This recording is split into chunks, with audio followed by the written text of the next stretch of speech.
Сәлем достар, бүгінгі видеода мен сіздерге өте жұмсақ болып шығатын панкейктің рецептісін ұсынатын боламын.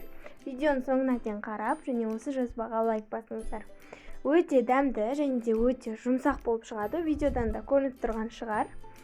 Міндетті түрде жасап көріңіздер. Ең алдымен бір жұмыртқаны алып, қант саламыз.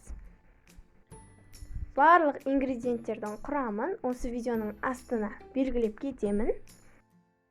Қантымыз бен жұмыртқамызды араластырып аламыз. Миксермен араластырса да болады. Және осы қоспаның үстіне сүт қосамыз. Сүт міндетті түрде жылы болуы қажет. Салқын сүт болса көтерілмей қалуы мүмкін. Осының үстіне ерітілген сары май қосамыз. Және онымен де жақсылап араластырып аламыз. Араласқан массаға ұнымызды және де разрыхителді ұнның үстіне қосып, електен өткіземіз. Жақсылап араластырамыз. Егер де сіздердің ұндарыңыздың мөлшері аз болса немесе көп болса, описаниядағы мөлшермен кішкене қосып немесе азайтып алсаңыздар болады. Және ұнды 2-3 бөлікке бөліп араластырамыз, себебі жақсы көтерілуі үшін. Жақсылап араластырамыз. Кішкене қоюлау масса шығуы қажет.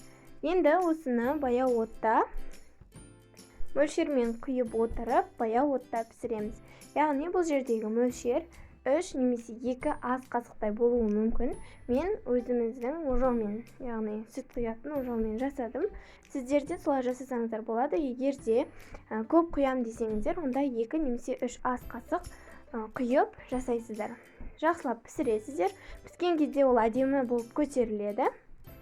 Ол разрыхитель қосқандықтан. Және барлығын жақсылап пісіріп аламыз. Және бұл жерде ең басты нәрсе, оттарыңыз өте баяу отта болуы қажет, өйткені бұл көтеріліп, бетіне тесіктер шыққан кезде ғана аударасыздар. Ал егер қатты болатын болса, онда күйіп кетуі мүмкін. Екі жағында пісіріп аласыздар. Міне осымен дайын, міндетті түрде жасап көріңіздер. Өздеріңіздің қалауларыңызша әсемдейсіздер. Мен мысалы сгущенканы қолдандым.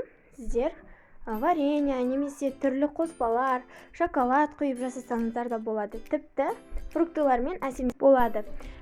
Осымен дайын, өте дәмді болып шығады. Міндетті түрде жасап көріңіздер. Және арнама тіркеліп, осы жазбаға лайк басуды ұмытпаңыз.